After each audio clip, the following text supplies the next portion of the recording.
Has there ever been a time in your life where you felt like you were forced to make a decision? Like you had to choose between either this or that, and yet neither one of the options felt authentic, felt like the right thing to do.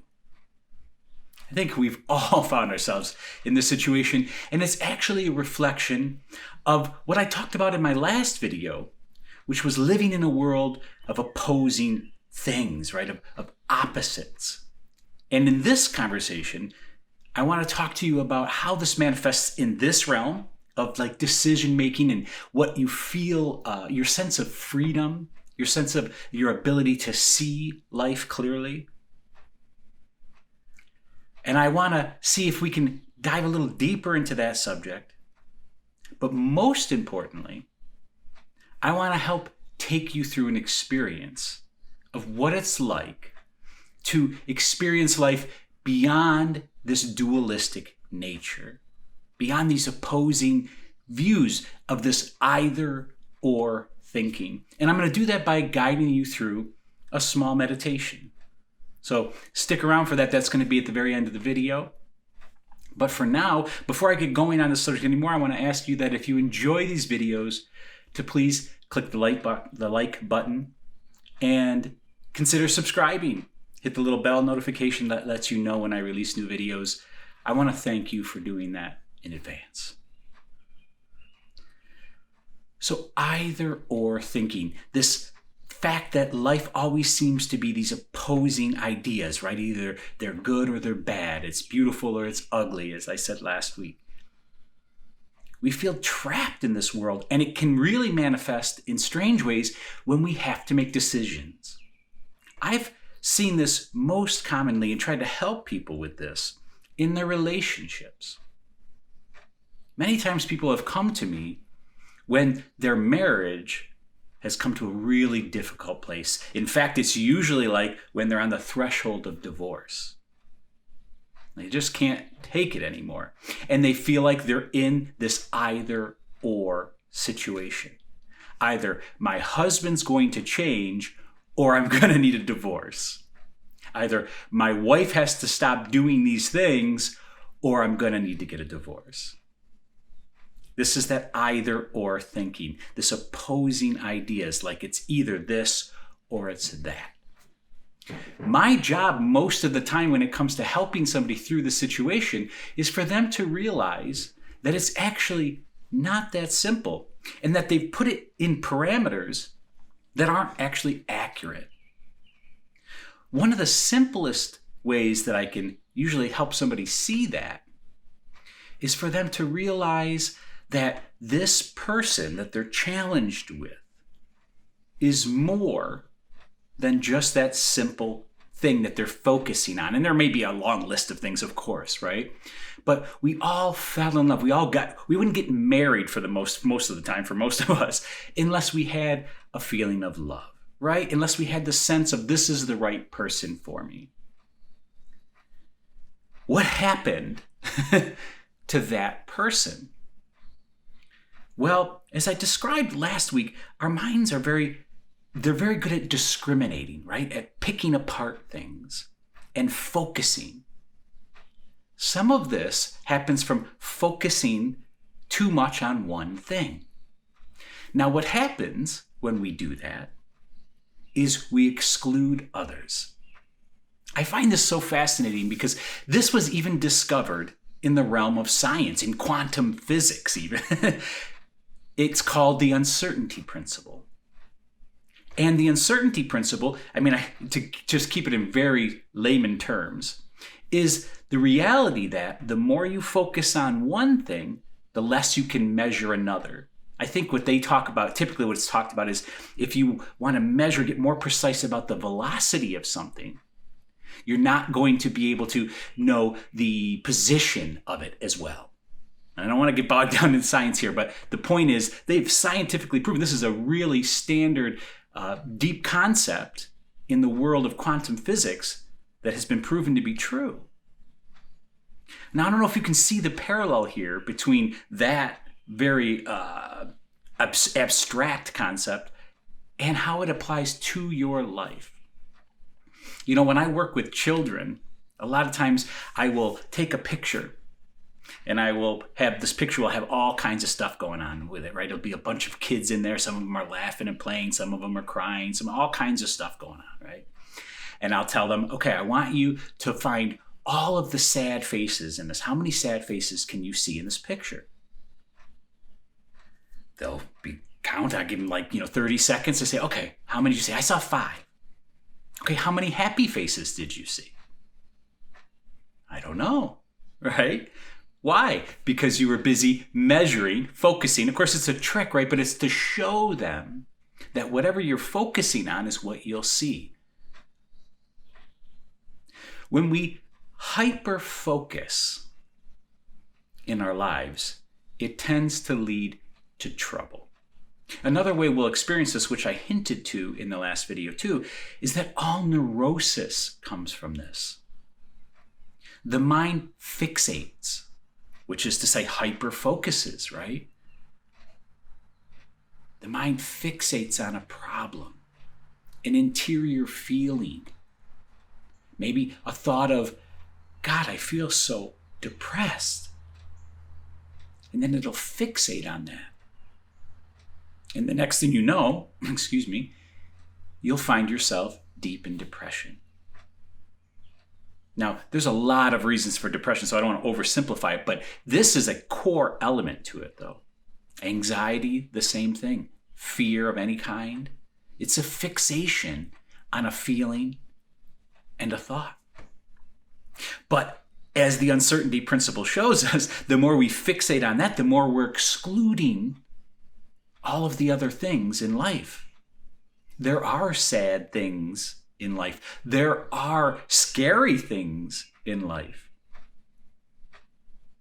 But if we fixate too much, then we move away from, or we ignore all of the good things that are going on. This is a very physical, visceral way that these opposing things manifest in our lives. That's why I wanted to talk about this a little bit before we actually go into this meditation process.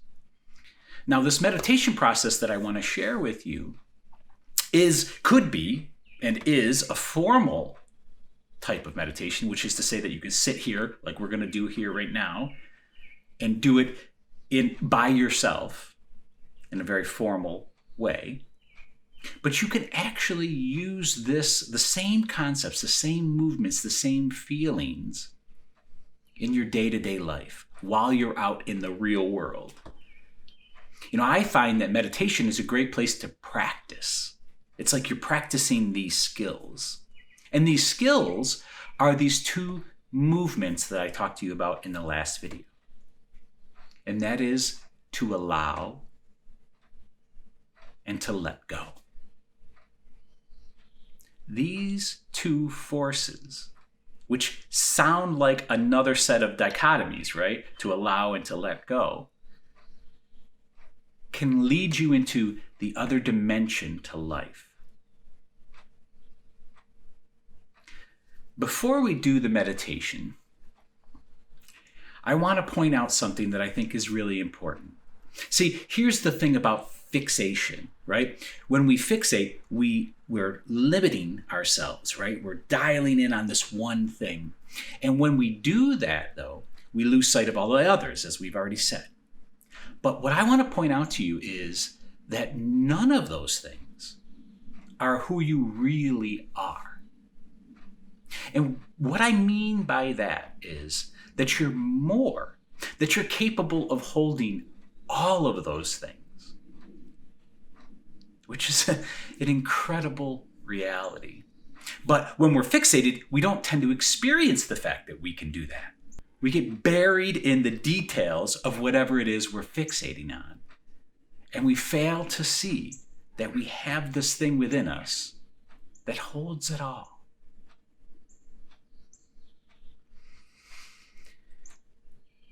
What there is beneath all of this experience, beneath all of this noise, and some of it's beautiful noise and some of it's ear-piercing noise, right? But in a certain way, it's all a distraction to what is really going on. What's holding it all? What's holding it all is an underlying stillness, space, peace,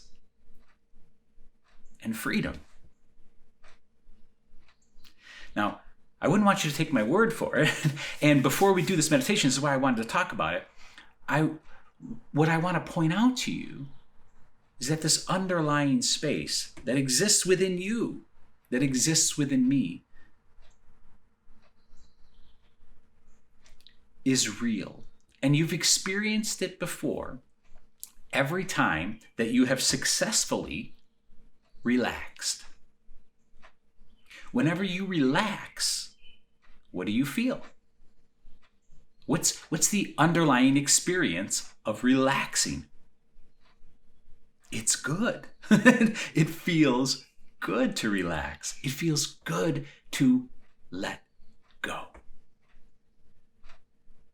The only time that you ever successfully relaxed is when you've let go. Let go of your stress, let go of your worries, let go of your thoughts, let go of your concerns about the future, let go of things from your past. The more deeply you relax, the more deeply you let go. It's the only way to relax.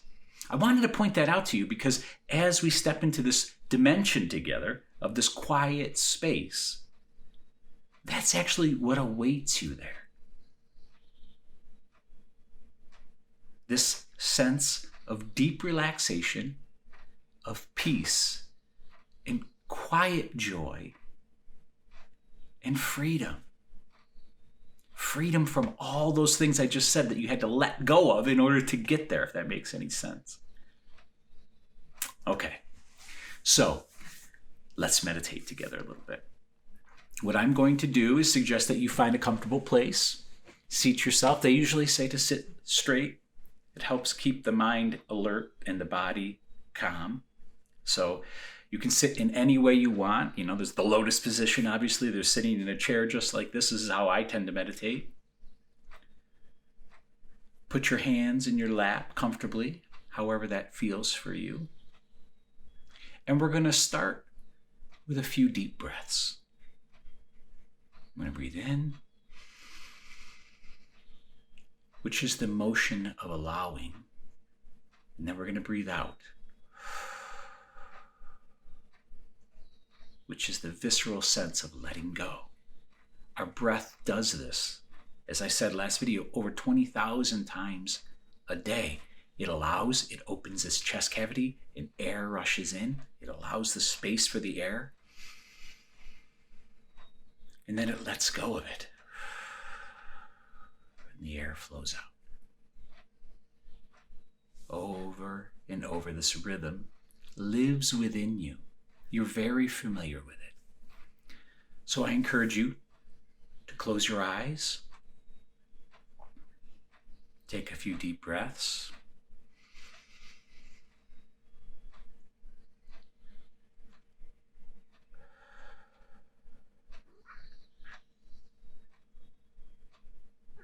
On your in-breath,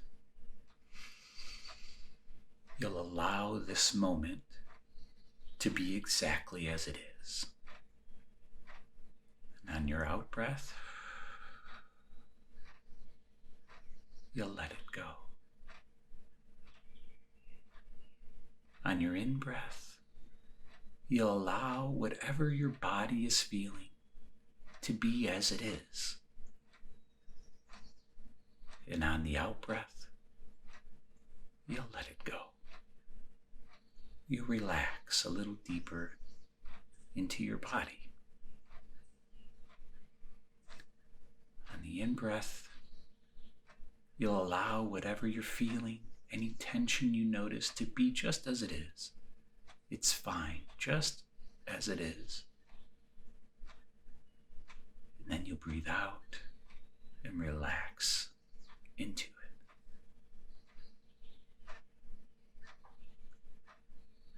As you breathe in, you'll allow whatever emotions are stirring within you whatever they are, to be exactly as they are. And then you breathe out and you just let it go. You let them flow in and out. No emotion lasts forever. They come and they go. And the more we allow them to be as they are, without indulging them and without pushing them away, we can let go of that experience to find a new one awaits us. We breathe in. We allow whatever thoughts occur in our mind to be just as they are. There's no right or wrong thought. There's only thought. Thinking. And then we let it go. As much as we can. Just allow it to be and let it move on. We breathe in. We allow whatever sensations there are. And we let go of any attachment to them.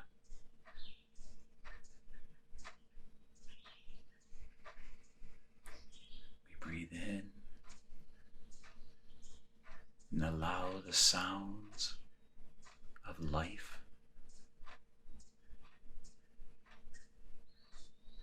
We breathe out and let them go.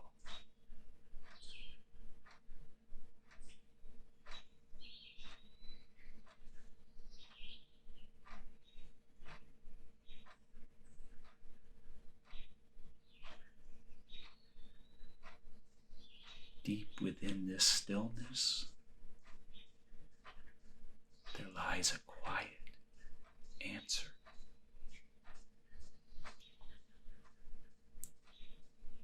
Hidden within every moment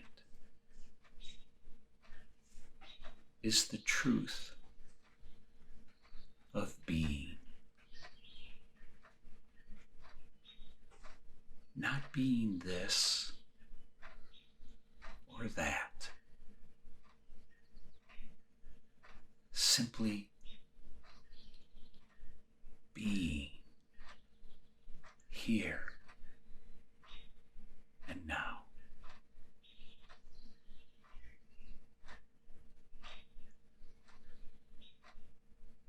As we allow and let go of each breath,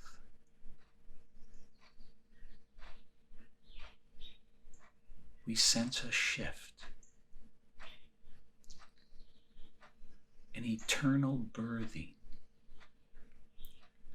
of new moments.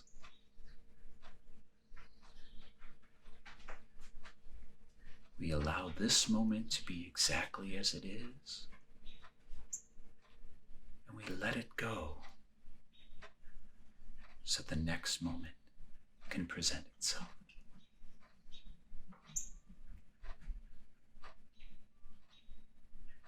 The more we allow,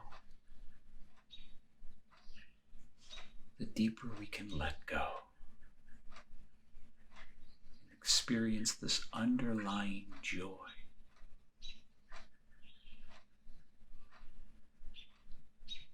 This peace and presence that is life.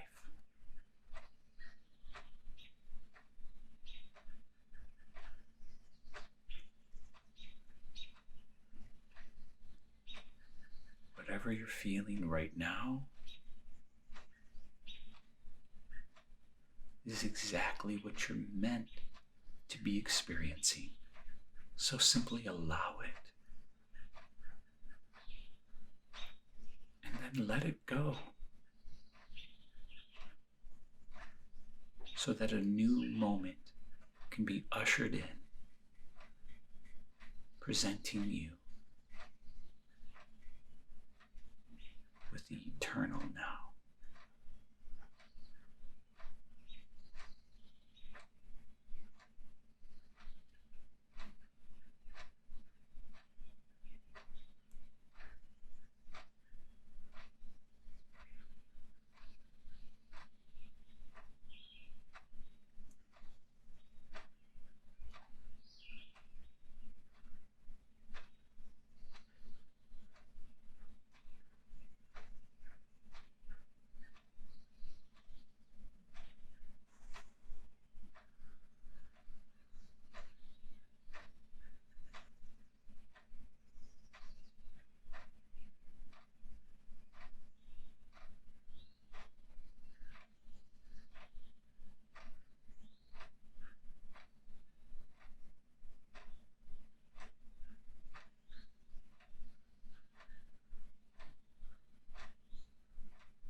If you find tension in your body,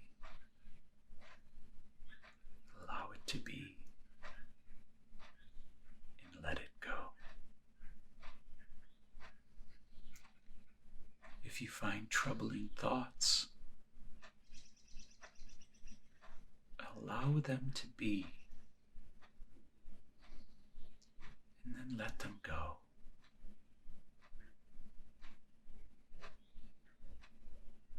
If there's subtle emotions stirring within you, feel them. Truly feel them by allowing them to be.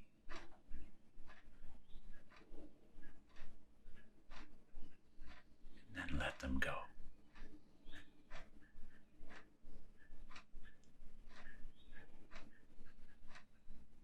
This movement, this rhythm of allowing and letting go is not only alive within you, this is the motion of the universe. And the more that you align yourself with this motion, with this reality, the more you align yourself with the true nature of being.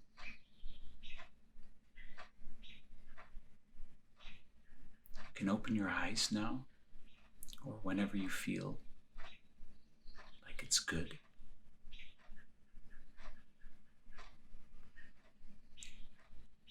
And I want to suggest that you do this simple practice, whether it's when you wake up in the morning, whether it's when you're trying to fall asleep at night, whether it's at lunch at work,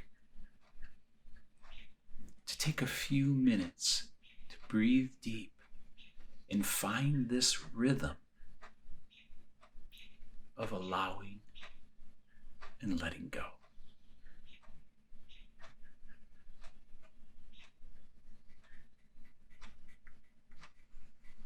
As always, I thank you for your time. It's precious.